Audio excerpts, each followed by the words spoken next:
نحمده ونصلي على رسوله الكريم اما بعد فاعوذ بالله من الشيطان الرجيم بسم الله الرحمن الرحيم رب اشرح لي صدري ويسر لي امري واحلل عقدة من لساني يفقهوا قولي۔ انسانی غموں میں سے ایک بڑا غم قرض کا غم ہوتا ہے۔ قرض ایک مصیبت ہے جس سے چھٹکارا پانا انسانی صحت کے لیے بہت ضروری ہے، اس کے دین اور ایمان کی حفاظت کے لیے بڑا ضروری ہے، اس کی آخرت کی نجات کے لیے بڑا ضروری ہے۔ اس لیے انسان کو حد الوسع کوشش کرنی چاہیے کہ وہ کوشش کے علاوہ یعنی قرض کی ادائیگی کی کوشش کے ساتھ ساتھ اللہ تعالیٰ سے دعا بھی کرتا رہے۔ عمومی طور پر اگر دیکھا جائے تو مال اللہ کی نعمت ہے۔ مال کو اللہ تعالیٰ نے زندگی کے قیام کا ذریعہ بنایا ہے۔ اس پر انسانوں کی معیشت اور انسانوں کی مصلحتوں کا دار و مدار ہے۔ سورۃ الملک میں اللہ تعالیٰ فرماتے ہیں هو الذی جعل لکم الارض ذلولا فامشوا فی مناکبها وکلوا من رزقہ والیہ النشور۔ اللہ وہی ہے جس نے تمہارے لیے زمین کو تابع کر دیا، بس اس کے اطراف میں چلو اور اس کے رزق میں سے کھاؤ اور اسی کی طرف دوبارہ جی اٹھنا ہے۔ مال کا درست استعمال قابل تعریف ہے اور ناجائز استعمال قابل مذمت ہے۔ مال کمانا، مال میں محنت کرنا پسندیدہ ہے، لیکن مال کا غلام بن جانا ناپسندیدہ ہے۔ نبی صلی اللہ علیہ وسلم نے فرمایا، یہ دنیا کا مال ہرا بھرا اور شیریں ہے، مسلمان کا وہ مال کتنا عمدہ ہے جو حلال ذرائع سے کمایا گیا ہو، پھر اس نے اسے اللہ کے راستے میں یتیموں اور مسکینوں اور مسافروں کے لیے وقف کر دیا، یعنی خود کمایا اور پھر دوسروں پر جو ضرورت مند تھے ان پر خرچ بھی کیا۔ لیکن جس شخص نے ناجائز ذرائع سے مال جمع کیا تو اس کی مثال اس کھانے والے کی طرح ہے جو کھاتا ہے مگر اس کا پیٹ نہیں بھرتا۔ ایسا مال قیامت کے دن اس کے خلاف گواہی دے گا۔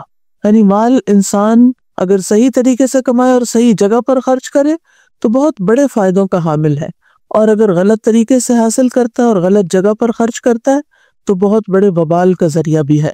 جہاں تک قرض کا تعلق ہے تو اللہ تعالیٰ نے قرض کے لین دین کو مباح قرار دیا ہے، یعنی جائز ہے، کیونکہ انسان کبھی مال کا محتاج ہوتا ہے، اسے اپنے لیے یا اپنے اہل و عیال کے لیے یا کاروبار کے لیے قرض کی ضرورت پیش آ جاتی ہے۔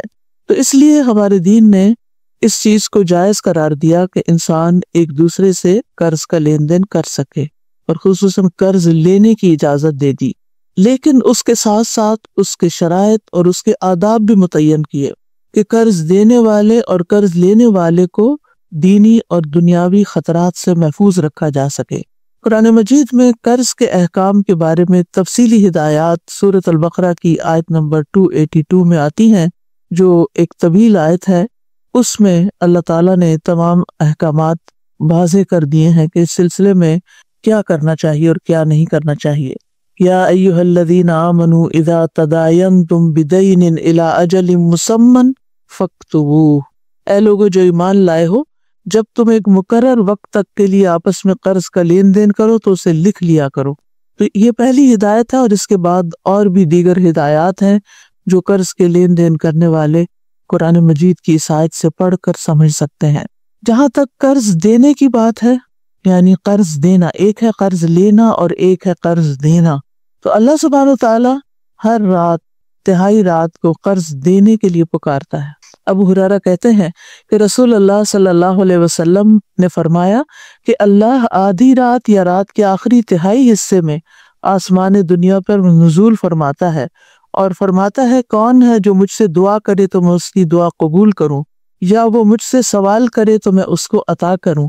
پھر فرماتا ہے، کون ایسے رب کو قرض دے گا جو نہ تو فقیر ہے اور نہ کسی کا حق مارنے والا ہے۔ گویا اللہ سبحانہ تعالیٰ کے راستے میں خرچ کرنے کو اللہ تعالیٰ اپنے ذمہ بطور قرض لیتے ہیں، یعنی کون ہے جو اللہ کے راستے میں دے گا۔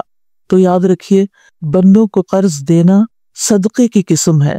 رسول اللہ صلی اللہ علیہ وسلم نے فرمایا، کل قرض صدقہ، ہر قرض صدقہ ہے۔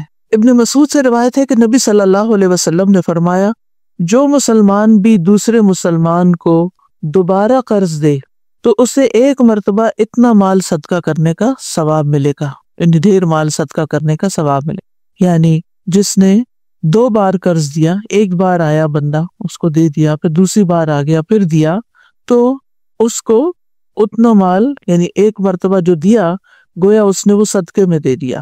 پھر ایک اور روایت کے مطابق گردن آزاد کرنے یعنی غلام کو آزاد کرنے کے برابر ثواب ہے۔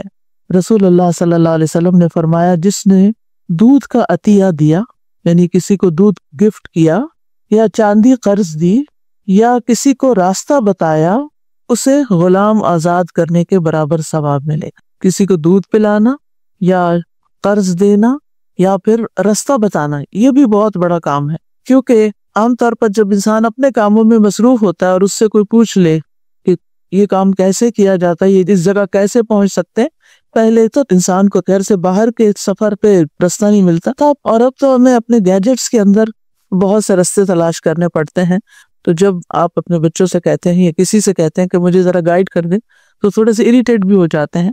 تو مراد یہ ہے کہ کسی بھی انسان کی مدد کرنا اس طور پر کہ وہ اپنی منزل تک پہنچ جائے، یہ بھی صدقہ ہے اور غلام آزاد کرنے کے برابر ثواب ملتا ہے۔ قرض کا اجر جنت کے دروازے پر لکھا ہوا ہے۔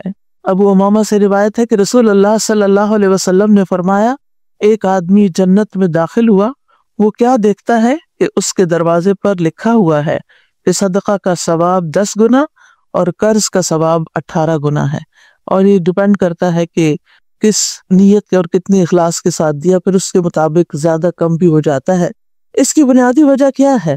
کیونکہ صدقہ تو انسان اپنے دل کی خوشی کے ساتھ دیتا ہے، یعنی صدقہ کرنے کے لیے آپ کو کوئی مجبور نہیں کرتا، اور جتنا آپ کے پاس ہوتا ہے خاموشی کے ساتھ آپ صدقہ کر دیتے ہیں اور آپ کو ایک عجب طرح کی خوشی ہوتی۔ لیکن جب کوئی قرض مانگنے آتا ہے، کوئی قرض کا سوال کر بیٹھتا ہے، تو انسان کا دل کچھ نہ کچھ ضرور تنگ پڑتا ہے کہ اب میں اپنی ضروریات میں سے نکال کر اپنا مال اس کو دے دوں، مجھے کیا ملے گا؟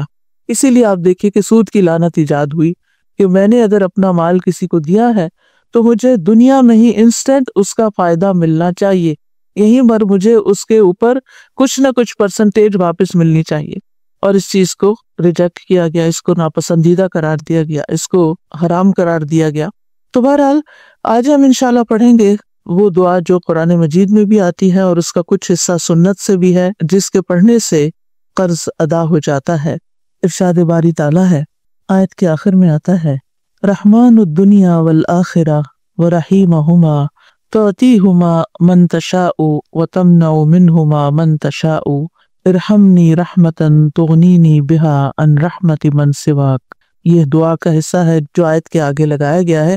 اس سلسلے میں جو روایت آتی ہے وہ یہ حضرت انس سے روایت ہے کہ رسول اللہ صلی اللہ علیہ وسلم نے حضرت معاذ سے فرمایا کیا میں تمہیں ایسی دعا سکھا دوں کہ جس کے ساتھ تم دعا کرو اگر تم پر احد پہاڑ کے برابر بھی قرضہ ہو تو اللہ اسے تم سے ادا کر دے گا۔ اے معاذ یہ دعا پڑھو، اور اس کے بعد یہ پوری دعا اللہم مالک الملک سے لے کر ان رحمت من سواک تک نبی صلی اللہ علیہ وسلم نے ان کو سکھائی۔ جہاں تک اس آیت کا تعلق ہے تو اللہ سبحانہ تعالیٰ اس آیت میں اپنی بے پناہ قوت اور قدرت کا اظہار کرتے ہیں۔ یہ اللہ تعالیٰ کا ایک تعارف بھی ہے کہ ہر قسم کی بادشاہت اللہ کے لیے ہے۔ وہی ہے جو اپنی مخلوق میں سے زمین میں جس کو چاہتا ہے بادشاہت، دولت، علم، اقتدار اور پاور کی جتنی بھی قسمیں ہیں وہ عطا کرتا ہے، اور جس سے چاہتا ہے چھین لیتا ہے، جس سے چاہتا ہے واپس لے لیتا ہے، جس کو چاہتا ہے عزت دیتا ہے اور جس کو چاہتا ہے ذلت دیتا ہے۔ خیر کے سارے خزانوں کا مالک وہی ہے، اصل کنٹرول اس کے ہاتھ میں ہے، فیصلے وہاں سے ہوتے ہیں۔ اللہم لا مانع لما اعطیت ولا معطی لما منعت ولا ينفع ذا الجد منک الجد۔ کوئی روک نہیں سکتا جسے اللہ عطا کرے، اور کوئی دے نہیں سکتا جس کو اللہ نہ دے، جس سے اللہ روک دے۔ اس لیے اللہ سبحانہ تعالیٰ سے انسان کو خیر اور بھلائی کا سوال کرتے رہنا چاہیے، اور اگر انسان قرض جیسی مصیبت میں پھنس گیا ہے تو اللہ تعالیٰ کی ان صفات کا واسطہ دے کر، ان کو وسیلہ بنا کر اللہ تعالیٰ سے دعا کرنی چاہیے۔ اس آیت کے شان نزول کو شو ہے، ابن عباس کہتے ہیں اور انس بن مالک بھی دونوں روایت کرتے ہیں کہ جب رسول اللہ صلی اللہ علیہ وسلم نے مکہ فتح کیا اور اپنی امت سے فارس اور روم کی بادشاہت کے فتح ہونے کا وعدہ کیا تو منافق اور یہود کہنے لگے کہ ناممکن ہے، ناممکن ہے، پاسبل ہی نہیں، یہ تو بہت دور کی بات ہے۔ یعنی مکہ ابھی فتح ہوا ہے اور خوشخبری دی جا رہی ہے کہ روم اور فارس فتح ہو جائیں گے۔ محمد کیسے فارس اور روم کی بادشاہت کر سکتے ہیں؟ فارس اور روم والے تو ان سے بہت زیادہ طاقتور ہیں، بہت مضبوط ہیں۔ کیا محمد صلی اللہ علیہ وسلم کے لیے مکہ اور مدینہ کافی نہیں، یہاں تک کہ وہ فارس اور روم کی بادشاہت کی توقع لگا رہے ہیں؟ اس پر اللہ سبحانہ وتعالیٰ نے یہ آیت نازل فرمائی کہ یہ تو اللہ کے فیصلے ہیں، جس کو چاہے بادشاہت عطا کرے اور جس سے چاہے وہ چھین لے۔ یعنی انسان اپنی سوچ میں بہت لمیٹڈ ہے، بہت محدود ہے، بہت چھوٹی سوچ ہے، اس میں ابنڈنس نہیں ہے، لیکن اللہ سبحانہ وتعالیٰ کے خزانے تو کہیں وسیع ہیں، وہ تو جو چاہے کر سکتا ہے، جس کو جتنا چاہے عطا کر سکتا ہے۔ تو اس لیے جب بھی انسان کے دل پر کوئی ایسی گھبراہٹ چھانے لگے، چاہے مال سے متعلق ہو، چاہے کسی اور انسان کے مسئلے سے متعلق ہو، تو اس وقت انسان اللہ تعالیٰ کی ان صفات کا واسطہ دے کر دعا کرے، یعنی اپنے رب کی تعظیم کرتے ہوئے، اپنے رب کی بڑائی کا اظہار کرتے ہوئے، اس کا شکر ادا کرتے ہوئے، اس پر توکل کرتے ہوئے، اس سے تضرع اور عاجزی کرتے ہوئے اللہ تعالیٰ کی بارگاہ میں یوں پکارے اس کو، اے اللہ، اے بادشاہت کے مالک، قل اللہم مالک الملک، کہہ دیجیے اے اللہ جو مالک ہے ملک کا، یعنی ساری بادشاہت کا تو مالک ہے۔ مراد اس سے کیا ہے؟ نمبر ایک، دنیا اور آخرت کے جتنے بھی معاملات ہیں وہ سب تیرے کنٹرول میں ہیں۔ دوسری بات یہ کہ بندوں کا بھی مالک ہے، اور جو بندوں کے ہاتھ میں ہے، جو بندوں کی پوزیشن میں، اس کا بھی تو مالک ہے، مالک الملک۔ اور پھر اسی طرح بندوں کو کوئی بھی چیز دینے کا اختیار تیرے پاس ہے، چاہے وہ مال و دولت ہو، چاہے وہ نبوت ہو، کیونکہ لوگوں کو اس پر بھی اعتراض ہوتا تھا نا کہ محمد صلی اللہ علیہ وسلم کو کیوں نبی بنا دیا گیا، بلکہ ہر نبی کے بارے میں اس کی قوم کو اعتراض رہا۔ تو یہ بھی اللہ تعالیٰ کی اپنی تقسیم ہے، اللہ کی دین ہے، جس کو چاہے نبوت عطا کرے، جس کو چاہے مال دے، جس کو چاہے علم دے، جس کو چاہے بادشاہت دے، جس کو چاہے کوئی اقتدار دے، اور اسی طرح ان کو ریورس بھی کرنے پر پوری طرح قادر ہے۔ کوئی بھی اس پر اعتراض نہیں کر سکتا، کیونکہ حقیقی مالک اللہ ہے۔ فتعال اللہ الملک الحق لا الہ الا ہوا رب العرش الکریم، سورۃ المؤمنون میں آتا ہے، بس بہت بلند ہے اللہ جو سچا بادشاہ ہے، اس کے سوا کوئی معبود نہیں، عزت والے عرش کا رب ہے، زمین و آسمان کی ہر چیز کا مالک ہے، چھوٹی چیز ہو یا بڑی چیز ہو، چاہے آسمان پہ نظر آنے والے سورج اور چاند، آج صبح اگر چاند آپ نے دیکھا ہو، تو چاہے دن کو نکلا ہوا سورج ہو، رات کو نکلا ہوا چاند ہو، فل مون ہو، سارے کے سارے جو ہیں وہ رات ہو دن ہو، یہ اللہ تعالیٰ نے ان کو مسخر کر رکھا ہے، سب اس کے حکم کے مطابق چلتے ہیں اور اسی کے مطابق طلوع ہوتے ہیں اور غروب ہوتے ہیں۔ وہی ان کو بنانے والا ہے، وہی ان کو چلانے والا ہے، وہی ان کی رفتار مقرر کرنے والا ہے، وہی ان کے فائدے پہنچانے والا ہے، وہی ان کے نقصان سے بچانے والا ہے۔ یہ سب اللہ کے حکم سے ایک مقرر وقت تک کے لیے اپنے کام پر لگے ہوئے ہیں، چل رہے ہیں۔ اور پھر ذالکم اللہ ربکم لہ الملک، یہ ہے اللہ تمہارا رب جس کے لیے ساری بادشاہت ہے۔ اسی طرح سورۃ یاسین میں آتا ہے فسبحان الذی بیدہ ملکوت کل شیء والیہ ترجعون، پاک ہے وہ ذات جس کے ہاتھ میں ہر چیز کی حکومت ہے اور اسی طرح تم اس کی طرف لوٹائے جاؤ گے۔ زندگی اور موت کا مالک بھی وہی ہے، لہ ملک السماوات والارض یحیی ویمیت وہو علی کل شیء قدیر، آسمانوں اور زمین کی بادشاہت اسی کے لیے ہے، وہی زندہ کرتا ہے، وہی موت دیتا ہے، اور وہ ہر چیز پر پوری قدرت رکھتا ہے۔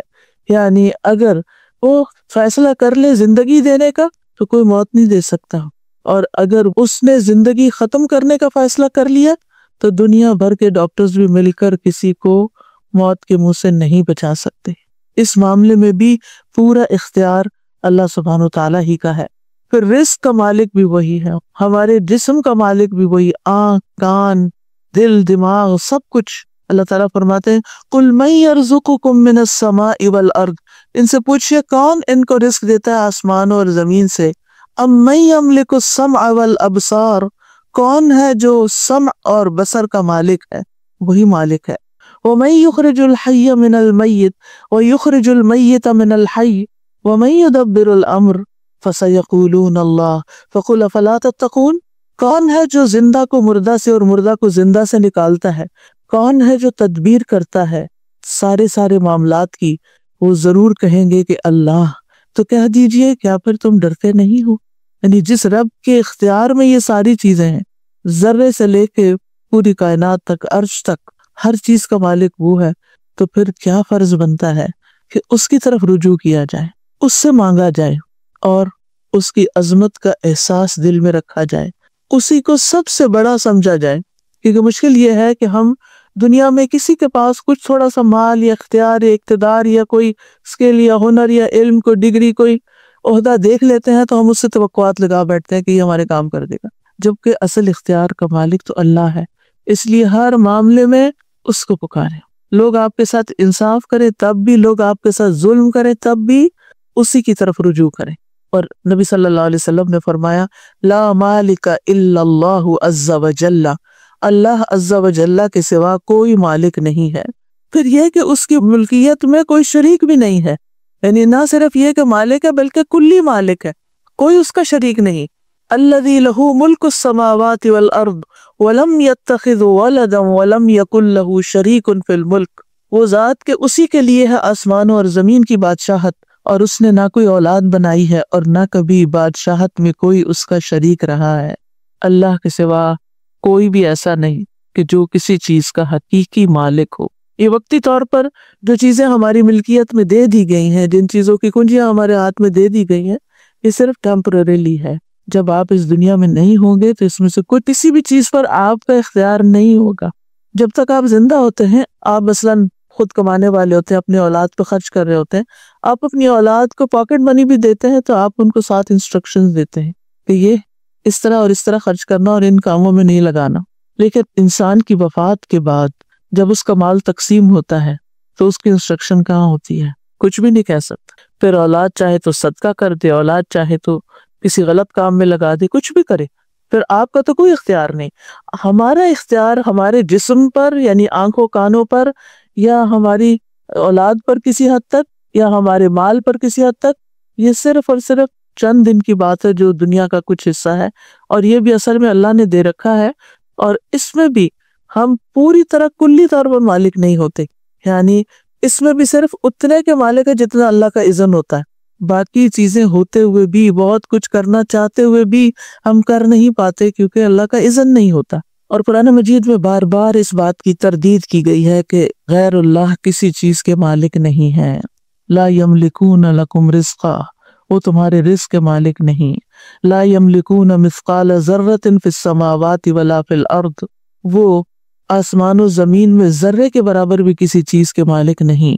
اب یہ ہے کہ اللہ سبحانہ و تعالیٰ کے مالک ہونے کا تقاضا کیا ہے کہ ہم اس کو مالک سمجھیں، اس کی طرف رجوع کریں، اس سے دعا کریں، اپنی محتاجی اور فقر کا اظہار اس کے سامنے کریں۔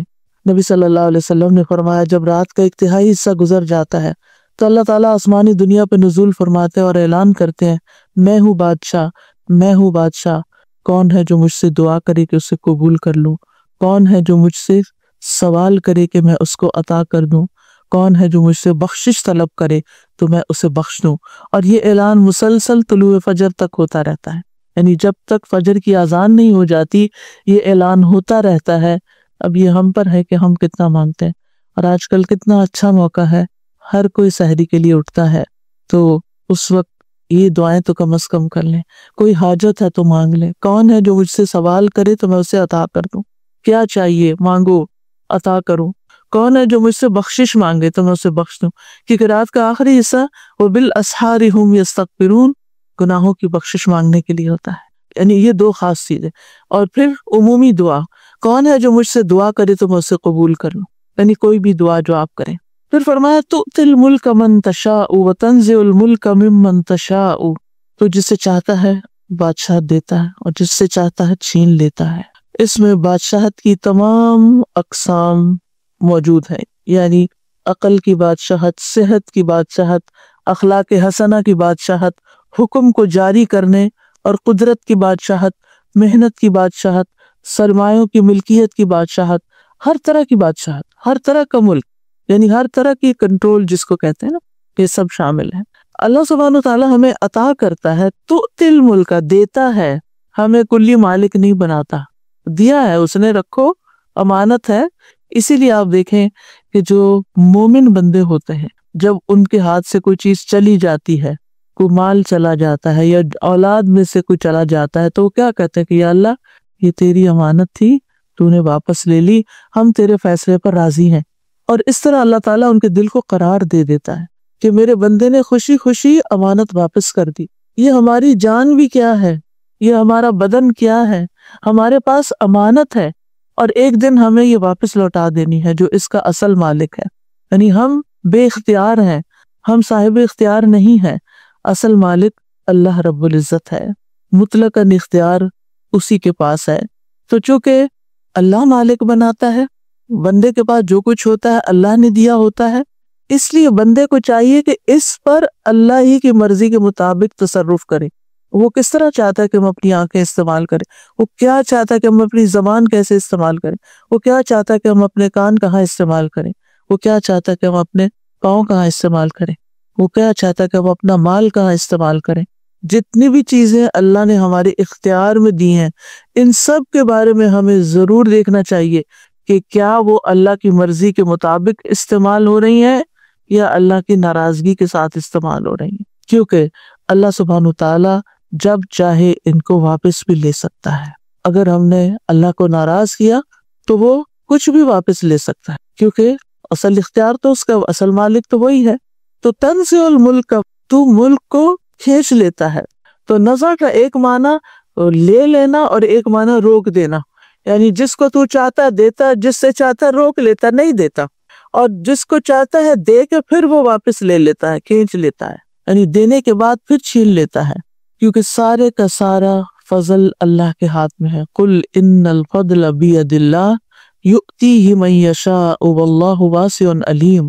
ان سے کہیے کہ فضل تو اللہ کے اختیار میں ہے، وہ جسے چاہے دے دے، کیونکہ وہ بہت وسعت والا اور سب کچھ جاننے والا ہے۔ آسمان اور زمین کی کنجیاں اللہ کے لیے ہیں۔ لہ مقالید السماوات والارض یبسط الرزق لمن یشاء ویقدر انہ بکل شیء علیم۔ اسی کے لیے ہے کنجیاں آسمانوں اور زمین کی، جس کے لیے چاہتا ہے کشادہ کر دیتا ہے اور جس کے لیے چاہتا ہے تنگ کر دیتا ہے، ہر چیز کو خوب جاننے والا ہے۔ واللہ یقبض ویبسط والیہ ترجعون۔ اور جس کو جتنا چاہتا ہے دیتا ہے۔ قارون کو بڑے بڑے خزانوں کا مالک بنا دیتا ہے اور جب چاہتا ہے اس سے واپس بھی لے لیتا ہے۔ تو بات یہ ہے کہ ہمارے پاس جو بھی کوئی نعمت ہے، وما بکم من نعمت فمن اللہ، اس لیے ہمیں کسی معاملے میں غرور اور تکبر کا شکار نہیں ہونا چاہیے کہ یہ میں ہوں، یہ میرا ہے، یہ میرے پاس ہے۔ یہ 4 ہلاک کر دینے والے کلمات ہیں جو قرآن مجید میں آئے ہیں۔ انا خیر منہ، انا، میں، لی، الیس لی ملک مصر، انا خیر منہ کس نے کہا تھا؟ شیطان نے۔ اور الیس لی ملک مصر فرعون نے کہا تھا۔ اندی، میرے پاس ہے۔ قال انما اوتیتہ علی علم اندی، قارون نے کہا تھا۔ نحن اولو قوت، ہم قوت والے ہیں۔ یہ کس نے کہا تھا؟ ملکہ سبا جو تھی اس کے درباریوں نے کہا تھا۔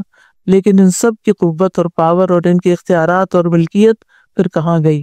یہ عام لوگوں جیسے نہیں تھے، ان کے پاس بہت بڑی بڑی قوتیں تھی، بہت بڑا بڑا اختیار تھا، وہ چلا گیا تو پھر ہم جیسے معمولی لوگوں کا کیا حال ہے؟ اس لیے کسی بھی چیز پر فخر اور غرور نہیں ہونا چاہیے۔ وَتُعِزُّ مَن تَشَاءُ وَتُذِلُّ مَن تَشَاءُ، تو ہی جسے چاہتا ہے عزت دیتا ہے اور جس کو چاہتا ہے ذلت دیتا ہے۔ عزت کا معنی طاقت اور غلبہ بھی ہوتا ہے، صرف بادشاہت ہی نہیں، یعنی عزت و ذلت کا مالک بھی ہے، یعنی کہ یہ بادشاہت کے ساتھ بھی لازم ہے اور اس کے علاوہ بھی، یعنی اطاعت کے ذریعے عزت اور نافرمانی کے ذریعے ذلت دیتا ہے، مدد دے کر عزت اور مغلوب کر کے ذلت دیتا ہے، مال دے کر عزت اور محتاج کر کے ذلت دیتا ہے۔ یہ سب کچھ اللہ کے اختیار میں، لیکن اللہ اپنے اولیاء کو ذلیل نہیں کرتا۔ اللہ کے اولیاء جو ہوتے ہیں، اللہ کے جو دوست ہوتے ہیں، وہ اطاعت کرتے ہیں، نافرمانی نہیں کرتے، پھر بھی ان کا نقصان ہو جاتے ہیں۔ وہ دوسروں کی مدد کرتے ہیں لیکن خود بعض اوقات مغلوب ہو جاتے ہیں۔ وہ دوسروں کو دینے والے ہوتے ہیں لیکن خود کبھی محتاج ہو جاتے ہیں۔ یہ سب کچھ کیا ہے؟ یہ ان کی آزمائش کے لیے ہوتا ہے۔ اللہ تعالیٰ کی ناراضگی کی وجہ سے نہیں ہوتا، یعنی اللہ تعالیٰ ان کو ذلیل نہیں کرنا چاہتا، بلکہ اس کے عوض ان کو اجر عظیم دینا چاہتا ہے، ان کو مزید نوازنا چاہتا ہے۔ وہ چھوٹی چیز لیتا ہے اور ہمیشہ بڑی دیتا ہے، چاہے دنیا میں دے چاہے آخرت میں دے، بعض اوقات دونوں جگہ دیتا ہے۔ یعنی اللہ سبحانہ وتعالیٰ ایک حرف پڑھنے کی 10 نیکیاں دیتا ہے، کمی تو اس کے پاس ہے ہی نہیں، وہ بہت کچھ دینے والا ہے۔ تو جو بندے اطاعت کے ساتھ، اللہ کی فرما برداری کے ساتھ اللہ کی مدد مانگتے رہتے ہیں، اللہ سبحانہ وتعالیٰ ان کو بھی دیتا ہے، دنیا میں بھی دیتا ہے، اور آخرت میں تو پھر اس نے وعدے ہی کر رکھے ہیں۔ اس کے برعکس جب انسان خود پسند بنتا ہے اور اکڑتا ہے اور غرور کرتا ہے اور بڑی بڑی باتیں زبان سے نکال لیتا ہے، تو بعض اوقات پھر کیا ہوتا ہے، اللہ تعالیٰ اس کو بے یار و مددگار چھوڑ دیتے ہیں، اس کو ذلت سے دوچار کر دیتے ہیں۔ بیدک الخیر، خیر تو صرف تیرے ہاتھ میں ہے، یعنی ہر طرح کی خیر اللہ کے پاس ہے۔ اور ید کا لفظ یہاں پورے مکمل کنٹرول کے لیے بھی ہے نا، یعنی اللہ کے ہاتھ میں، کسی اور کے ہاتھ میں نہیں۔ خیر کیا ہوتی ہے؟ ہر وہ چیز خیر ہے جس میں بندے کے لیے مصلحت اور فائدہ ہوتا ہے، یعنی ہمارے لیے ہر فائدے کی چیز خیر ہے۔ یہ خیر خواہ دنیا کے کاموں میں ہو یا آخرت کے کاموں میں ہے، رزق ہے، صحت ہے، علم ہے، مال ہے اور نیک عمل، یہ سب خیر ہی خیر، ان سب پر خیر کا اطلاق ہوتا ہے۔ اور یہ نہیں کہا کہ بیدک الشر، کیونکہ والشر لیس الیک، شر کی نسبت اللہ کی طرف نہیں کرتے۔ اللہ سبحانہ تعالیٰ نے ہر چیز کے اندر خیر شر رکھ دیا ہے، لیکن وہ جس بندے کے ساتھ اس کا واسطہ پڑتا ہے اس کے حساب سے اس کے لیے خیر یا شر بن جاتی۔ تو اللہ سبحانہ تعالیٰ خیر ہی کا کام کرتا ہے، شر کا کام نہیں کرتا۔ لیکن ایک ہی چیز آپ نے دیکھا ہوگا، ایک بندے کے لیے خیر کا سبب ہوتی ہے، اسی طرح کی وہی چیز دوسرے بندے کے لیے شر کا سبب ہوتی ہے۔ اب آپ دیکھیں بعض لوگوں کے جسم میں نمک کی کمی ہو جاتی ہے، تو نمک تو بذات خود نمک ہے نا، وہ تو خیر شر نہیں ہے نا، لیکن وہ نمک ایک بندے کے لیے خیر کا باعث بن جاتا ہے جس کے جسم سے نمک کم ہو رہا ہو اور وہ مرنے کے قریب ہو، تو اس کو یعنی کہ ایکسٹرا پہنچاتے ہیں۔ ایک بندہ جو بلڈ پریشر کا مریض ہے، اس کے لیے نمک زندگی ختم کرنے کا ذریعہ۔ اب نمک تو نمک ہے، تو اللہ کی ایک نعمت ہے، ایک کو فائدہ دے رہا ہے، ایک کو نقصان دے رہا ہے، تو نمک میں شر نہیں ہے، تو اس کے استعمال کرنے والے کی نسبت سے اس کے لیے فائدہ یا نقصان ہے۔ انک علی کل شیء قدیر، بے شک تو ہر چیز پر خوب قدرت رکھتا ہے، ہر چیز کا مالک تو ہے۔ تو پھر جب ہر چیز پر قادر وہ ہے، تو ہمیں اپنے معاملات اللہ کے سپرد کر دینے چاہیے، اور پھر اس بات پر پورا یقین رکھنا چاہیے کہ سارے اختیارات، ہر قسم کی بھلائی اس کے ہاتھ میں ہے اور کمال قدرت کا مالک ہے۔ اس لیے اپنے قرضوں کی ادائیگی میں بھی، مالی مشکلات میں بھی اسی کی طرف رجوع کرنا چاہیے اور اس سے دعا کرنی چاہیے۔ یعنی انسان کوشش تو کرتا ہے، لیکن بعض اوقات کوششیں کسی نتیجے پر نہیں پہنچتی، یا یہ کہ وہ کوشش اس حد تک نہیں ہو پاتی باوجود کوشش کے جو ضروری ہوتی ہے، جو مطلوبہ ہوتی ہے۔ مثلاً آپ کو اگر اس چھت پہ چڑھنا ہے تو اس کے لیے اتنی سیڑھیاں آپ کو چاہیے جو چھت تک لے جائے۔ اگر آپ کی سیڑھی آدھے راستے تک جاتی ہے تو پھر کیا ہوگا؟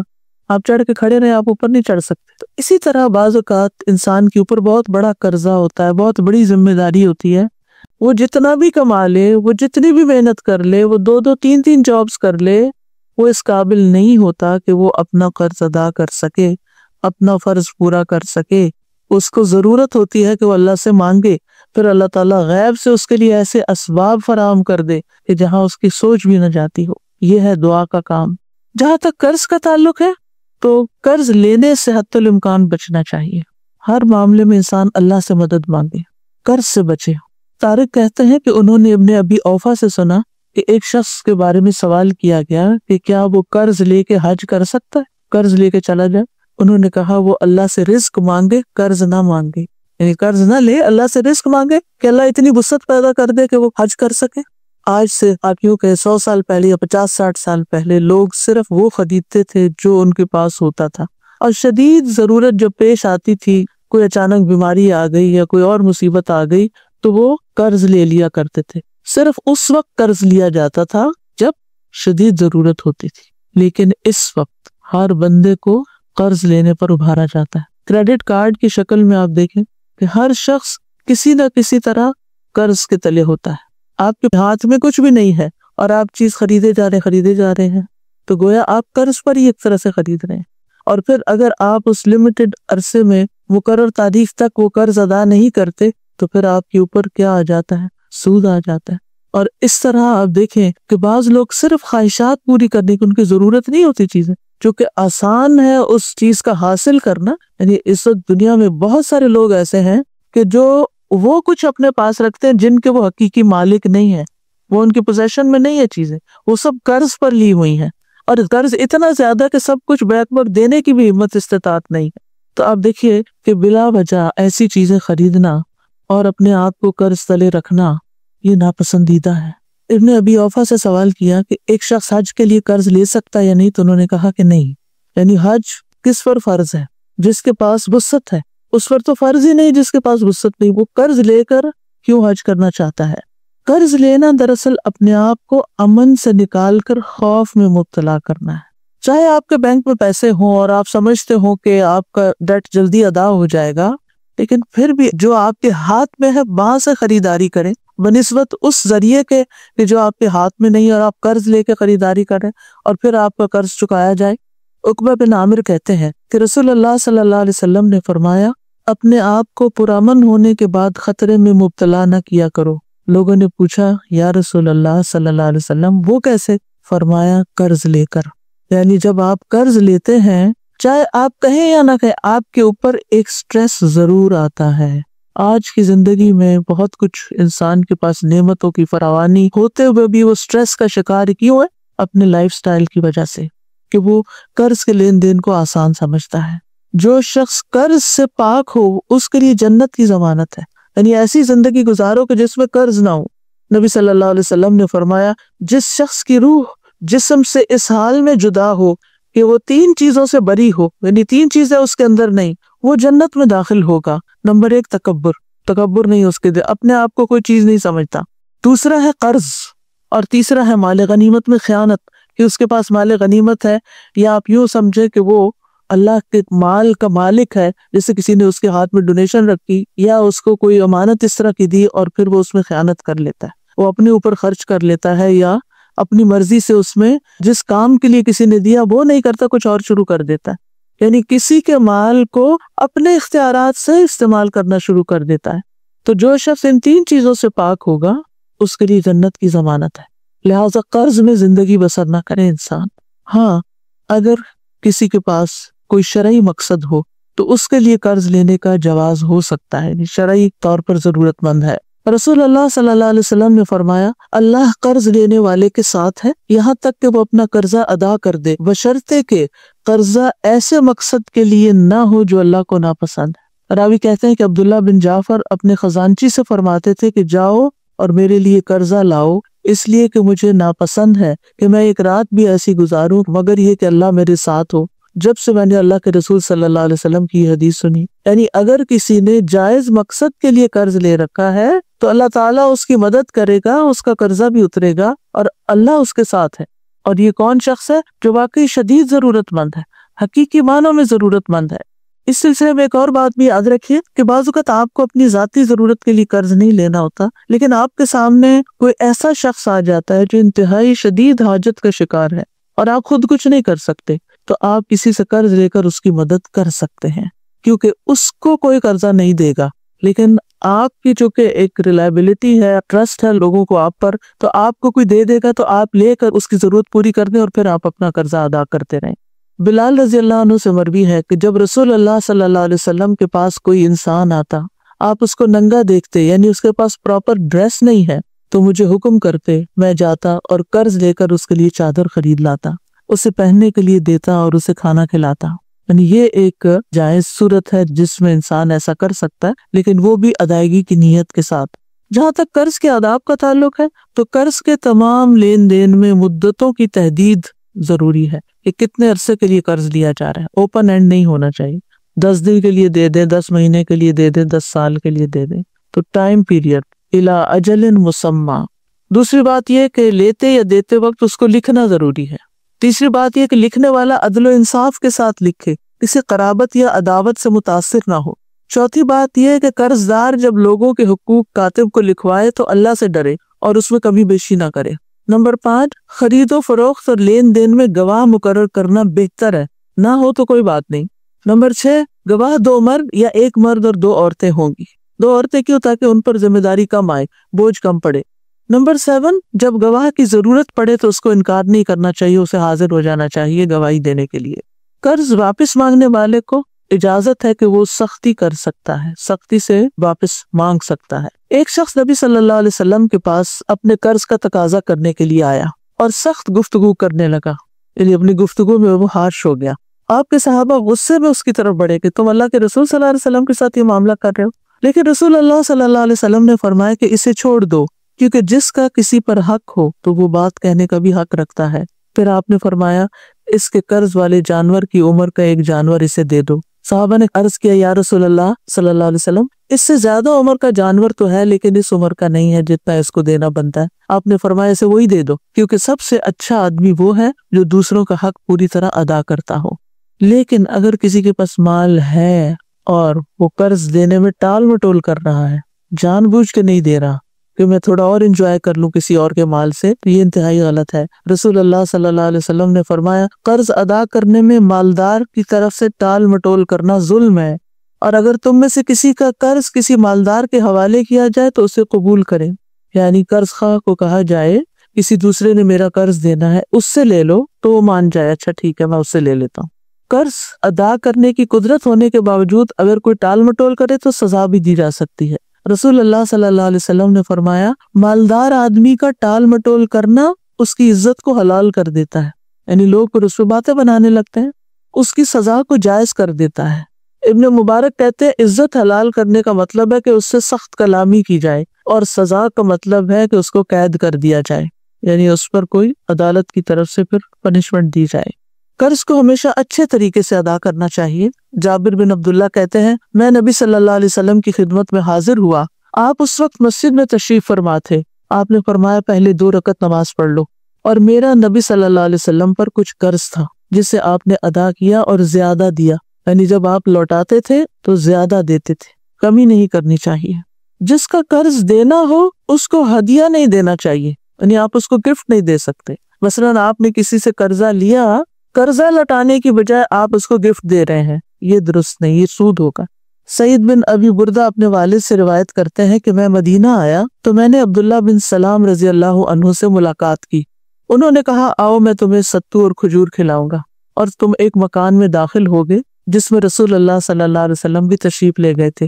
پھر آپ نے فرمایا، یعنی کہ رسول اللہ صلی اللہ علیہ وسلم نے فرمایا، انہوں نے حدیث سنائی، تمہارا قیام ایک ایسے ملک میں ہے جہاں سودی معاملات بہت عام ہیں. اگر تمہارا کسی شخص پر کوئی حق ہو اور پھر وہ تمہیں 1 دن کے یا جو کے دانے یا گھاس کے برابر بھی ہدیہ دے، اسے قبول نہ کرنا، کیونکہ یہ سود ہوگا.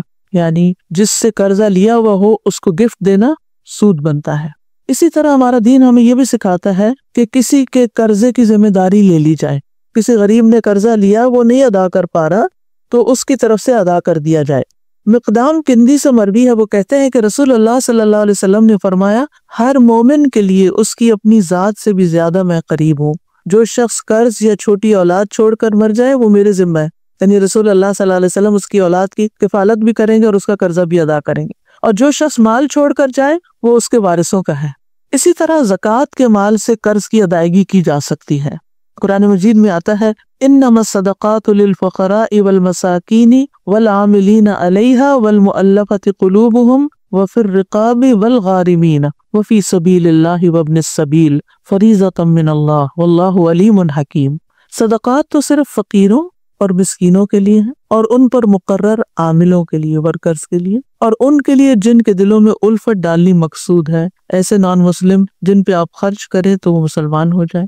اور گردنیں چھڑانے میں، یعنی غلاموں کو آزاد کرنے میں، اور قرض داروں کے قرض اتارنے میں، اور اللہ کے راستے میں فی سبیل اللہ نیکی کے کام جائیں.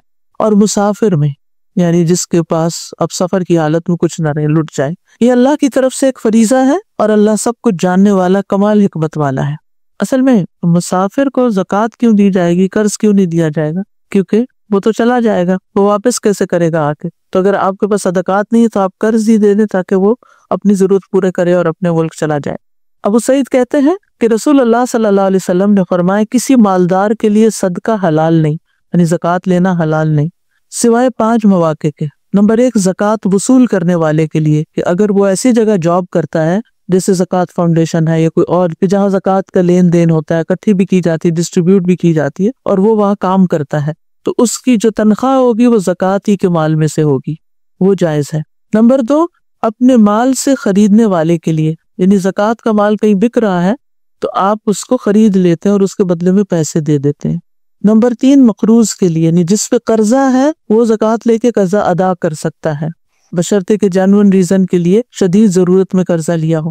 نمبر 4، جہاد فی سبیل اللہ میں، اور نمبر 5، ایک اس صورت میں کہ مسکین کو کسی نے کوئی چیز بھیجی ہو اور وہ اسے مالدار کی طرف ہدیے کے طور پر بھیج دے، یعنی غریب مسکین فقیر کو زکوٰۃ دی گئی، اس نے لے لی، رکھ لی، پھر اسے خیال آیا کہ اس کو کوئی بہن بھائی ہے، کوئی دوست ہے، اس کو میں نے گفٹ دینا ہے۔ اب یہ مسکین اس مال کا مالک بن چکا ہے، اب زکوٰۃ والی کنڈیشن ہٹ چکی ہے، اب یہ اس کی ملکیت میں آ گیا مال، اس مال میں سے وہ اپنے کسی بہن بھائی وغیرہ کو کوئی تحفہ دینا چاہے دے سکتا ہے۔ پھر یہ کہ قرض معاف کر دینا بھی ایک نیکی ہے۔ حضرت عائشہ کہتی ہے کہ رسول اللہ صلی اللہ علیہ وسلم نے دروازے پر 2 جھگڑا کرنے والوں کی آواز سنی جو بلند ہو گئی تھی۔ ایک آدمی دوسرے سے قرض میں کچھ کمی کرنے اور تقاضے میں کچھ نرمی برتنے کے لیے کہہ رہا تھا، اور دوسرا کہتا تھا کہ اللہ کی قسم میں یہ نہیں کروں گا۔ آخر رسول اللہ صلی اللہ علیہ وسلم ان کے پاس گئے اور فرمایا، کہاں ہے وہ شخص جو اللہ کی قسم کھا کے کہہ رہا تھا میں نیکی نہیں کروں گا، میں معاف نہیں کروں گا؟ اس نے عرض کیا، اللہ کے رسول میں ہوں، میرا ساتھی جو چاہے میں اسے معاف کر دیتا ہوں۔ یہ رسول اللہ صلی اللہ علیہ وسلم کی محبت تھی اور ان کے کہنے کے انداز کی خوبصورتی تھی، اور ان کا لحاظ تھا لوگوں کو کہ جیسے وہ کہتے تھے لوگ ویسے کر لیا کرتے تھے۔ کسی کا قرض ادا کرنے سے قیامت کے دن کی سختیوں سے بھی نجات ملتی ہے۔ ابو قتادہ نے اپنے ایک قرض دار سے قرض کا مطالبہ کیا تو وہ ان سے چپ گیا، پھر وہ اس سے ملے تو اس نے کہا میں تنگ دست ہوں۔ ابو قتادہ نے کہا اللہ کی قسم، اس نے کہا اللہ کی قسم۔ ابو قتادہ نے کہا میں نے رسول اللہ صلی اللہ علیہ وسلم سے سنا، آپ فرماتے تھے جس کو یہ پسند ہو کہ اللہ اسے قیامت کے دن کی سختیوں سے نجات دے، اسے چاہیے کہ وہ مفلس کو مہلت دے یا اسے معاف کر دے، یعنی اس کا قرضہ معاف کر دے اگر واقعی وہ غریب ہے۔ لیکن بعض اوقات لوگوں کے پاس ہوتا بھی ہے اور ٹال مٹول کرتے ہیں، یہ ظلم ہے۔ ان کو نہ بھی آپ معاف کریں تو کوئی بات نہیں، لیکن جو حقیقی ضرورت مند ہے، مثلا کسی کی سیلری ہے وہ بہت محدود ہے اور اس نے کسی مشکل وقت قرضہ لے لیا، اب سیلری سے تو مہینہ بھی نہیں گزرتا، وہ قرضے کے لیے کہاں سے رقم نکالے؟ تو ایسی صورتحال کو پھر دیکھ کے معاملہ کرنا چاہیے۔ ایک شخص لوگوں کو قرض دیا کرتا تھا اور اپنے خادموں کو اس نے یہ کہہ رکھا تھا کہ جب تم کسی مفلس کو دیکھو جو میرا قرض دار ہو تو اس کو معاف کر دیا کرو، ممکن ہے اللہ ہمیں بھی معاف فرما دے۔ آپ نے فرمایا موت کے بعد جب وہ اللہ سے ملا تو اللہ نے اس کو بخش دیا، کیونکہ وہ لوگوں کے قرضے معاف کر دیا کرتا ہے، یعنی جو نہیں دے سکتا نہ دے، جانے دو اس کو۔ خود سامنے بھی نہیں ہوتا تھا کہ کوئی شکریہ ادا کرے یا کوئی تعریف کرے۔ قرضہ معاف کرنے والے سے موت کے وقت فرشتے بھی درگزر کرتے ہیں۔ نبی صلی اللہ علیہ وسلم نے فرمایا تم سے پہلے گزشتہ امتوں کے کسی شخص کی روح کے پاس موت کے فرشتے آئے اور پوچھا تو نے کچھ اچھے کام بھی کیے ہیں؟ روح نے جواب دیا میں اپنے ملازمین سے کہا کرتا تھا کہ وہ لوگوں کو جو مقروض ہیں مہلت دے دیں یا محتاجوں کو معاف کر دیا کریں۔ آپ نے فرمایا پھر فرشتوں نے بھی اس سے درگزر کیا، میں نے اس کی جان آسانی سے لی۔ قرضہ معاف کرنے پر اللہ کے عرش کے سائے میں جگہ ملے گی۔ رسول اللہ صلی اللہ علیہ وسلم نے فرمایا جس نے تنگ دست کو مہلت دی یا اس کا قرضہ معاف کر دیا تو اللہ قیامت کے دن اسے اپنے عرش کے سائے میں رکھے گا، جس دن اللہ کے سائے کے سوا کوئی سایہ نہ ہوگا۔ اب یہ کہ قرض ادا بھی کرنا چاہیے، اس کی بھی بڑی اہمیت ہے۔ جو قرض کی ادائیگی کی نیت رکھتا ہے اللہ تعالیٰ کی مدد ہوتی ہے اس کے ساتھ۔ رسول اللہ صلی اللہ علیہ وسلم نے فرمایا جس پر قرضہ ہو اور وہ اس کی ادائیگی کا ارادہ اور نیت رکھتا ہو کہ میں نے دینا ہے تو اللہ کی طرف سے اس کی مدد ہوگی اور اللہ اس کے رزق کے لیے ایسے اسباب پیدا فرما دے گا کہ جس سے اس کا قرضہ ادا ہو جائے گا۔ انسان کو قرض ادا کرنے کی سب سے زیادہ فکر کرنی چاہیے۔ ابو ہریرہ کہتے ہیں کہ نبی صلی اللہ علیہ وسلم نے فرمایا میرے لیے یہ بات باعث مسرت نہیں کہ میرے لیے احد پہاڑ کے برابر سونا ہو اور تیسری رات مجھ پر آ جائے اور ان میں سے 1 دینار بھی میرے پاس باقی ہو سوائے اس دینار کے کہ اس کو میں اپنے قرض کی ادائیگی کے لیے بچا کے رکھوں۔ اگر کوئی شخص پوری کوشش کرتا ہے اور پھر بھی ادا نہیں کر سکتا تو اس کے لیے نبی صلی اللہ علیہ وسلم نے فرمایا میری امت میں سے جو شخص قرض کا بوجھ اٹھائے اور اسے ادا کرنے کی کوشش کرتے ہوئے فوت ہو جائے لیکن وہ ادا نہ کر سکے تو میں اس کا ولی ہوں۔ یعنی دنیا میں جب آپ تھے تو آپ اس کی طرف سے ادا کر دیتے تھے اور ہو سکتا ہے قیامت کے دن اس شخص کو آپ کی سفارش مل جائے۔ میت جو مال چھوڑ کر جائے اس میں سے سب سے پہلے قرض کی ادائیگی ہونی چاہیے۔ نبی صلی اللہ علیہ وسلم نے قرض وصیت سے پہلے ادا کرنے کا حکم دیا۔ اگرچہ قرآن مجید میں پہلے وصیت کا ذکر آتا ہے اور بعد میں قرض کا، لیکن پریکٹیکلی عملی طور پر قرض پہلے ادا ہوگا۔ جو شخص قرض ادا کر سکتا اور نہ کرے تو پھر کیا ہوتا ہے؟ فرمایا مومن کی جان اس وقت تک لٹکتی رہتی ہے جب تک اس پر قرض موجود ہو۔ یعنی یہ بھی ہو سکتا ہے کہ جان نکلنے میں مشکل ہو، اور یہ بھی ہو سکتا ہے کہ بعد میں بھی یعنی وہ جو اوپر جاتی ہے روحیں وہ اوپر نہ جا سکیں۔ قرض کی وجہ سے روح قید میں ہوتی ہے۔ رسول اللہ صلی اللہ علیہ وسلم نے صحابہ کو خطبے میں فرمایا، کیا یہاں بنی فلان کا کوئی شخص ہے؟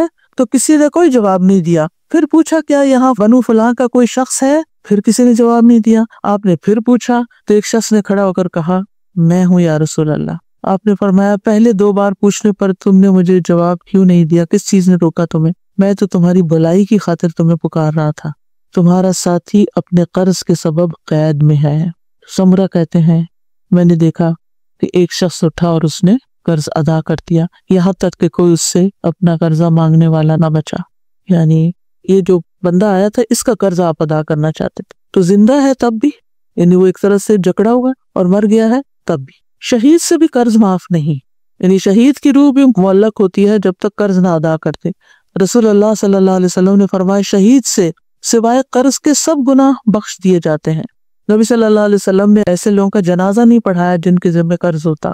اگر ادا نہ کرنے کی نیت سے کوئی قرض لے تو اس کے بارے میں آپ نے فرمایا کہ جو کوئی لوگوں کا مال قرض کے طور پر ادا کرنے کی نیت سے لیتا تو اللہ اس کی طرف سے ادا کر دے گا، اور جو کوئی نہ دینے کے لیے لیتا ہے اللہ اس کو تباہ کر دے گا۔ رسول اللہ صلی اللہ علیہ وسلم نے فرمایا، جو مرد بھی قرض لے اور اس کی نیت یہ ہو کہ قرضہ نہیں دے گا، ادا نہیں کرے گا، وہ اللہ سے چور بن کے ملے گا، یعنی قیامت کے دن۔ اور جو شخص قرض ادا نہ کرے اور اس کے بغیر ہی فوت ہو جائے، اس کے بارے میں رسول اللہ صلی اللہ علیہ وسلم ایک جگہ بیٹھے ہوئے تھے جہاں جنازے رکھے جاتے تھے۔ آپ نے اپنا سر آسمان کی طرف اٹھایا، پھر اپنی نگاہ کو نیچے کیا، پھر اپنا ہاتھ پیشانی پر رکھ کے فرمایا، سبحان اللہ سبحان اللہ، کیا سختی اتری ہے۔ فرماتے ہیں کہ ہم نے پہچان لیا اور ہم خاموش ہو گئے۔ جب دوسرا دن ہوا تو میں نے پوچھا کہ کیا سختی ہے جو نازل ہوئی ہے؟ آپ نے فرمایا، قرض کے بارے میں، اس ذات کی قسم جس کے قبضے میں میری جان ہے، اگر کوئی شخص اللہ کے راستے میں شہید کر دیا گیا ہو، پھر وہ زندہ ہو جائے، پھر اسے مار ڈالا جائے، پھر زندہ ہو جائے، پھر قتل کیا جائے، اور اس پر قرض ہو تو وہ جنت میں داخل نہ ہوگا حتیٰ کہ اس کا قرض ادا کر دیا جائے۔ یعنی قرض ایسی چیز ہے جسے لازماً ادا کرنا ہی چاہیے یا پھر معاف کروا لینا چاہیے۔ قرض ادا نہ کرنے والے کا قیامت کے دن نیکیوں سے قرض ادا ہوگا، یعنی چھوڑا نہیں جائے گا وہاں بھی۔ رسول اللہ صلی اللہ علیہ وسلم نے فرمایا، جو آدمی مقروض ہو کر مرا تو یاد رکھے کہ وہاں درہم و دینار نہیں ہوں گے، وہاں تو نیکیوں اور برائیوں کا تبادلہ ہوگا۔ یعنی اگر نیکیاں کم پڑ گئی تو جس سے قرضہ لیا تھا اس کی برائیاں لینی پڑے گی سزا بھگتنے کے لیے۔ قرض کی ادائیگی میں اللہ سے مدد مانگنی چاہیے، ویسے تو ہر معاملے میں، لیکن خاص طور پر ایسے پریشان کن حالات میں اللہ تعالیٰ سے دعا کرنی چاہیے۔ اور اس میں ہم دیکھتے ہیں کہ عبداللہ بن زبیر کہتے ہیں کہ جنگ جمل کے موقع پر جب زبیر کھڑے ہوئے تو مجھے بلایا، میں ان کے پہلو میں جا کے کھڑا ہوا۔ انہوں نے کہا، میرے بیٹے، آج کی لڑائی میں ظالم مارا جائے گا یا مظلوم؟ میں سمجھتا ہوں کہ آج میں مظلوم قتل کر دیا جاؤں گا، اور مجھے سب سے بڑی فکر اپنے قرضوں کی ہے۔ کیا تمہیں بھی کچھ اندازہ ہے کہ قرض ادا کرنے کے بعد ہمارا کچھ مال بچ سکے گا؟ پھر انہوں نے کہا، میرے بیٹے، ہمارا مال فروخت کر کے اس سے قرض ادا کر دینا، اور فرمایا، بیٹا، اگر قرض ادا کرنے سے عاجز ہو جاؤ تو میرے مولا سے اس میں مدد چاہنا۔ عبداللہ کہتے ہیں کہ قسم اللہ کی میں ان کی بات سمجھ نہ سکا۔ میں نے پوچھا، اے میرے بابا، من مولا کا، آپ کا مولا کون ہے؟ انہوں نے کہا، اللہ۔ عبداللہ کہتے ہیں، اللہ کی قسم، ان کے قرض ادا کرنے میں جب بھی مجھے مشکل پیش آئی میں نے اسی طرح دعا کی، یا مولا زبیر اقض عنہ دینہ، اے زبیر کے مولا، ان کی طرف سے ان کا قرض ادا کر دے، تو ادائیگی کی کوئی نہ کوئی صورت پیدا ہو جاتی۔ پھر یہ ہے کہ اللہ پر بھروسہ کرنا چاہیے۔ ابن قیم کہتے ہیں، جو اپنے مسائل اور مشکلات اور اہم کاموں میں اللہ پر بھروسہ کرتا ہے، اللہ اس کو ہر چیز سے کافی ہو جاتا ہے جو بھی اس کو فکر میں ڈالتی ہے۔ یعنی جو اپنے معاملات اللہ کے سپرد کر دے گا، حوالے کر دے گا، اللہ سبحانہ وتعالیٰ اس کی پریشانی دور کر دیں گے۔ جتنا جتنا بندہ اللہ کے متعلق اچھا گمان کرتا ہے اور اچھی امید باندھتا ہے، سچا توکل کرتا ہے، تو اللہ تعالیٰ کبھی بھی اس کی آرزوؤں کو اپنے بارے میں ناکام نہیں کرتا۔ لیکن ہم ہی بری بری باتیں سوچتے ہیں، قصور ہمارا اپنا، اس لیے ہمارا دل چھوٹا ہوا رہتا ہے اور ہم اداس رہتے ہیں اور غمگین اور پریشان رہتے ہیں۔ پریشانیوں سے نکلنے کا راستہ ہی یہی ہے کہ ہم اپنا گمان اللہ سے اچھا کر لیں کہ اللہ بہت اچھا کرے گا، اللہ تعالیٰ کر دے گا، اللہ ہے نا، اللہ کے ذمہ ہے، میں نے اپنا معاملہ اس کے سپرد کیا، یا اللہ تو ایسا کر دے۔ یعنی مالک الملک کے ساتھ اپنا تعلق مضبوط کرے اور اس سے اچھی امیدیں لگائے۔ وہ کہتے ہیں کہ جو اللہ پہ سچا توکل کرتا ہے اپنے توکل کو بھی پرکھا کرے کہ کتنا سچا ہے. صرف کہنے کی حد تک تو نہیں کہ دل بھی یقین کر رہا ہے. اللہ کبھی بھی اس کی آرزوؤں کو اپنے بارے میں ناکام نہیں کرتا. اللہ کسی امید باندھنے والے کی آرزوؤں اور امیدوں کو ناکام اور نا امید نہیں کرتا، اور نہ ہی کسی عمل کرنے والے کے عمل کو ضائع کرتا ہے. اور ایمان لانے کے بعد اللہ پر بھروسہ کرنے، اس سے امید لگانے، اس سے اچھا گمان کرنے سے بڑھ کر سینے کو زیادہ فراخ اور وسیع کرنے والی کوئی اور چیز نہیں.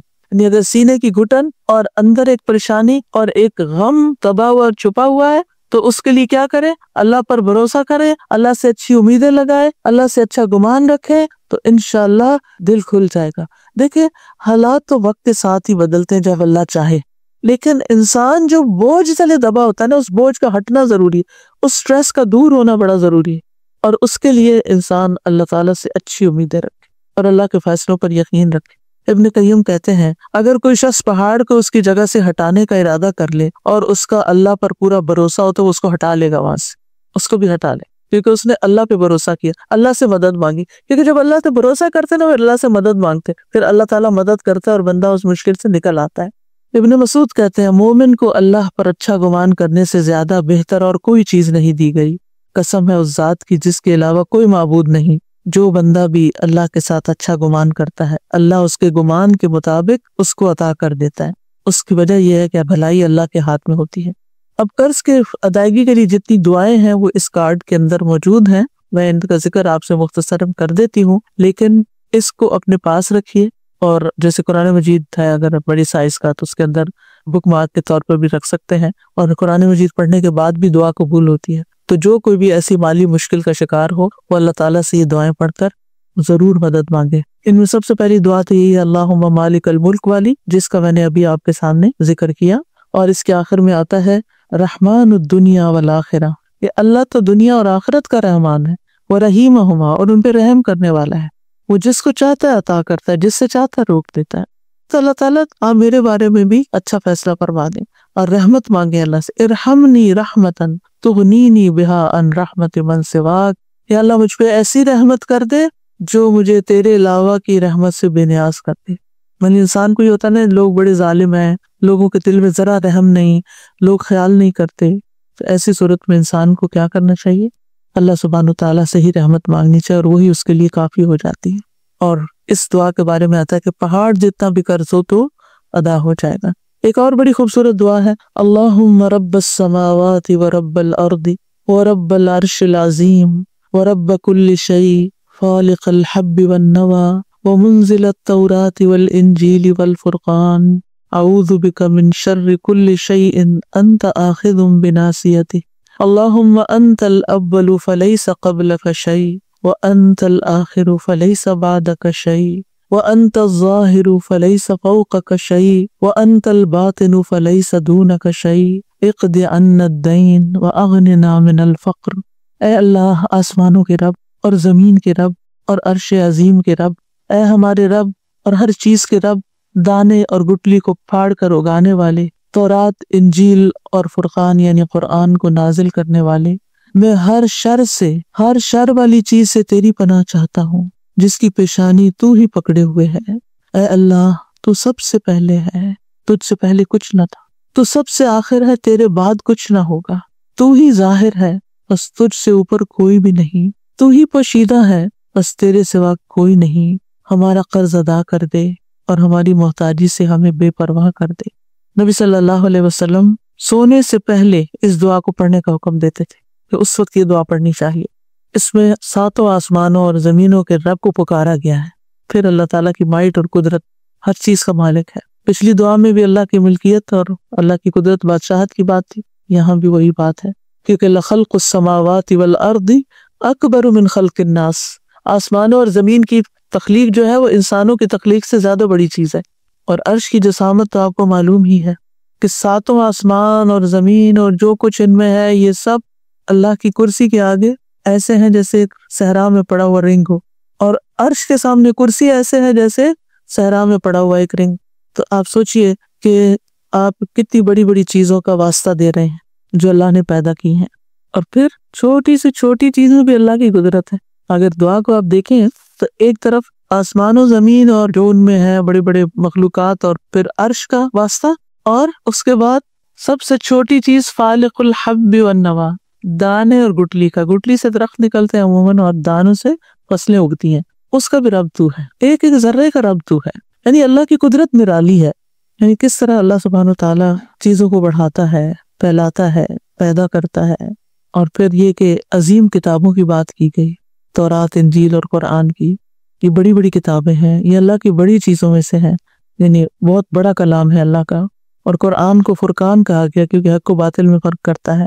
آسمانی کتابیں اللہ کا کلام ہے، اس لیے ان کے ساتھ رب نہیں آیا، باقی جو مخلوقات ہیں ان کے ساتھ رب آیا ہے، اگر دعا پر غور کریں۔ ان ساری چیزوں کو وسیلہ دے کر اللہ سے اپنی حاجت رکھی جائے، ہر قسم کے شر سے پناہ مانگی جائے، اور پھر اللہ سے حفاظت مانگی جائے۔ ہر جاندار کی شر سے حفاظت مانگی گئی ہے، چاہے وہ انسان ہو، چاہے وہ جنات ہو، چاہے کوئی بھی مخلوق ہو، ان سب کے شر سے اللہ مجھے بچا لے۔ اور پھر اللہ تعالیٰ کے اسماء حسنہ کا وسیلہ ہے، کتنی عظیم دعا ہے یہ۔ اسماء حسنہ میں انت الاول فلیس قبلک شیء وانت الاخر فلیس بعدک شیء، انت الظاہر فلیس فوقک شیء وانت الباطن فلیس دونک شیء، یعنی ان 4 اسماء کو بیان کیا گیا ہے۔ پہلا زمانے کے لحاظ سے تمام مخلوقات کا احاطہ کرتا ہے، دوسرا جگہ کے اعتبار سے زمانی احاطے پر الاول اور الاخر دلالت کرتے ہیں، اور مکانی احاطے پر الظاہر اور الباطن۔ اور پھر آخر میں دعا کیا مانگی گئی؟ قرضے سے نجات دے دے اور فقر سے پناہ دے دے کہ آئندہ کبھی ضرورت ہی نہ پڑے۔ پھر ایک اور دعا ہے، اللہم انی اعوذ بک من المأثم والمغرم، اے اللہ میں گناہ اور قرض سے تیری پناہ مانگتا ہوں۔ یعنی اتنی بری چیز ہے کہ جس کو گناہ کے ساتھ یہاں مینشن کیا گیا ہے۔ گناہ جو ہے یہ انسان کو سزا کی طرف لے جاتی ہے، اسی طرح قرض انسان کو ذلت کی طرف لے جاتا ہے۔ ایک مرتبہ نبی صلی اللہ علیہ وسلم سے پوچھا گیا کہ اے اللہ کے رسول، آپ کثرت سے مغرم اور مأثم سے پناہ مانگتے ہیں، اس کی کیا وجہ ہے؟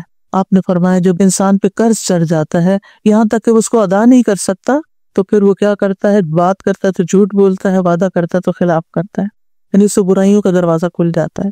پھر یہ ہے کہ قرض کی وجہ سے بعض اوقات بندے اور طرح بھی گناہگار ہو جاتے ہیں، تو اس لیے قرض سے پناہ مانگی گئی، اور یہ جو دعا آپ کو سکھائی گئی ہے یہ قرض سے پناہ کی دعا ہے۔ اور پھر نبی صلی اللہ علیہ وسلم پر ضروری ہے کہ قرض ہوتا تھا، وہ اس لیے بھی بار بار یہ دہراتے اور سکھاتے تھے کہ امت کو طریقہ آ جائے۔ ایک اور بڑی خوبصورت دعا ہے، اللہم اکفنی بحلالک عن حرامک واغننی بفضلک عمن سواک، اے اللہ مجھے حلال مال دے کر حرام سے باز رکھ، اور مجھے اپنے فضل سے اپنے علاوہ دوسروں سے بے نیاز کر دے۔ اور اس میں چونکہ مال کا لفظ بذات خود آیا نہیں، تو اس لیے ہر حرام سے بچا کے مجھے حلال کی طرف لے جا۔ اللہم اکفنا بحلالک، حلال ہمارے لیے کافی ہو جائے، تھوڑا بھی ہے تو بہت کافی ہو جائے، بجائے اس کے کہ ہم حرام کی طرف دیکھیں اور حرام سے اپنی خواہشات پوری کریں۔ حضرت علی کہتے ہیں کہ ایک غلام ان کے پاس حاضر ہوا جو قرض ادا کرنے سے عاجز ہو چکا تھا، اس نے عرض کیا میری مدد فرمائیے۔ علی رضی اللہ عنہ نے فرمایا میں تمہیں ایسے کلمات سکھاتا ہوں جو رسول اللہ صلی اللہ علیہ وسلم نے مجھے سکھائے، اگر تمہارے اوپر سبیر پہاڑ کے برابر بھی قرض ہو تو اللہ تعالیٰ اسے تمہاری طرف سے ادا کر دے گا۔ کہا کرو اللہم اکفنی بحلالک عن حرامک واغننی بفضلک عمن سواک۔ ایک اور دعا ہے، اللہم انی اعوذ بک من الہم والحزن والعجز والکسل والبخل والجبن وضلع الدین وغلبۃ الرجال، اے اللہ میں تیری پناہ مانگتا ہوں غم اور رنج، عاجزی سے، سستی اور بخل سے، اور بزدلی سے، اور قرض چڑھ جانے سے، اور لوگوں کے غلبے سے، غلبۃ الرجال۔ اور ایک اور جگہ قہر الرجال آتا ہے۔ اس حدیث کے بارے میں آتا ہے نبی صلی اللہ علیہ وسلم نے ابو طلحہ سے فرمایا کہ اپنے بچوں میں سے کوئی بچہ میرے لیے تلاش کر دو جو میری خدمت کرے جبکہ میں خیبر کے لیے نکلوں۔ ابو طلحہ اپنی سواری پر مجھے اپنے پیچھے بٹھا کے لے گئے۔ میں اس وقت ابھی لڑکا تھا جو بالغ ہونے کے قریب تھا۔ جب بھی رسول اللہ صلی اللہ علیہ وسلم کہیں قیام فرماتے تو میں آپ کی خدمت کرتا، یعنی چھوٹی بڑی چیزیں اٹھا کے لے آنا، رکھنا، چیزیں سیٹ کرنا۔ اکثر میں سنتا کہ آپ یہ دعا کرتے، اللہم انی اعوذ بک من الہم والحزن والعجز والکسل والبخل والجبن وضلع الدین وغلبۃ الرجال۔ یہ آپ کی کثرت سے پڑھی جانے والی دعا میں تھا، تو یہ آپ لکھ کے رکھ سکتے ہیں کہیں پر جہاں جو روزمرہ کی آپ کی دعائیں ہیں، تاکہ آپ زیادہ سے زیادہ ان کو پڑھ سکیں۔ اسی طرح شروع میں نے بات کی تھی، من ذا الذی یقرض اللہ قرضا حسنا، کون ہے جو اللہ کو قرض دے، قرض حسنا، وَيُضَاعِفَهُ لَهُ أَضْعَافًا كَثِيرًا، تو اس کے لیے بہت زیادہ گناہ اس کو بڑھا کے لوٹائے۔ ایک ہوتا ہے صدقہ کرنا، جیسے کسی غریب کو کھلا دیا، کسی مسکین کی مدد کر دی، کسی مقروض کا قرض اتار دیا، اور جو اللہ کو قرض دینا ہے وہ دین کی اشاعت، دین کی دعوت، دین کی خدمت، دین کے کاموں میں لگانا ہے، یعنی دین کی تعلیم کے سلسلے میں، دین کی دعوت کے سلسلے میں، دین کی کتابیں چھاپنے، دین کو پھیلانے کے لیے جو انسٹرومنٹس، جو ٹیکنالوجی استعمال ہوتی ہے، جو جگہیں استعمال ہوتی ہیں، ان کے اخراجات پوری کرنے کے لیے جب آپ یہ کام کرتے ہیں تو وہ اللہ تعالیٰ اپنے ذمہ قرض لیتا ہے اور اس کو کئی گنا بڑھا کے لوٹاتا ہے۔ وَيُضَاعِفَهُ لَهُ أَضْعَافًا كَثِيرًا، وہ کثیرہ کتنے ہیں وہ نہیں بتائے گے۔ تو اس لیے آپ رمضان کے اس مبارک مہینے میں جو کہ ہے برکت والا، یا اس میں صدقہ کرنے کا اور اللہ کو قرض دینے کا ثواب کئی گنا زیادہ بڑھ جاتا ہے، تو ایسے نیکی کے کاموں میں بھی ضرور استعمال کریں اپنے اموال کو، تاکہ قیامت کے دن آپ کے کام آئے اور کئی گنا بڑھا کے۔ کیونکہ اس کی لاجک یہ ہے، ایک حفظ اسٹوڈنٹ ہے مثلا، آپ نے اس کو اسپانسر کیا، وہ حفظ کر گیا، اب وہ ہر سال تراویح پڑھا رہا ہے، کون اس کے ساتھ شریک ہو گیا اجر و ثواب میں؟ جس نے اس کی فیس دے کر اس کو اس مقام تک پہنچایا۔ ایک طالب علم ہے جو دین سیکھ رہا ہے، اس کے بیٹھنے کی کرسی آپ نے خرید کر دی، یعنی ایک کرسی تو آپ نہیں خریدی، لیکن ایک مثال دے رہی ہوں، جس پر اس نے بیٹھ کے پڑھا، یا جس روشنی کو اس نے استعمال کیا، یا جس پانی کو اس نے استعمال کیا، وہ سارا اس کی تعلیم حاصل کرنے کے سلسلے میں تھا۔ وہ تعلیم حاصل کر کے چلا گیا، اس نے ہزار لوگوں کو پڑھا دیا، سکھا دیا، آگے پھیلایا اس کو۔ جہاں جہاں تک وہ نور جائے گا، آپ کی سپورٹ اس میں حصہ بن جائے گی۔ تو اس لیے خیر کے کاموں میں، فی سبیل اللہ کاموں میں خرچ کرنے میں کبھی بھی پیچھے نہ رہے، کیونکہ عام طور پر جو پرسنل لیول پر ہم ضروریات ہوتے ہیں وہ پورے کر کے بہت ایک سینس آف اچیومنٹ محسوس کرتے ہیں، لیکن جہاں اجتماعی طور پر ہمیں خرچ کرنا پڑتا ہے، یا کسی باکس میں ڈالنا پڑتا ہے، یا ایسی جگہ دینا پڑتا ہے جہاں کوئی انسٹنٹلی ایکنالج نہیں کرتا، یا شکریہ نہیں کہتا، یا جزاک اللہ اس وقت نہیں بولتا، یا اپریشیٹ نہیں کرتا، تو پھر ہمیں لگتا ہے کہ جیسے ہم نے کچھ کیا ہی نہیں۔ تو اس میں آپ کا معاملہ اللہ کے ساتھ ہونا چاہیے۔ 7 لوگ جو عرش کے سائے تلے ہوں گے، ان میں سے ایک وہ ہوگا کہ جس کا دایاں ہاتھ جو خرچ کرے بائیں کو بھی نہ پتا ہو کہ دائیں ہاتھ سے کیا نکلا ہے۔ اور کبھی کبھی ایسے ہی بے حساب بھی خرچ کیا کریں، تاکہ اللہ بھی آپ کو بے حساب لوٹائے۔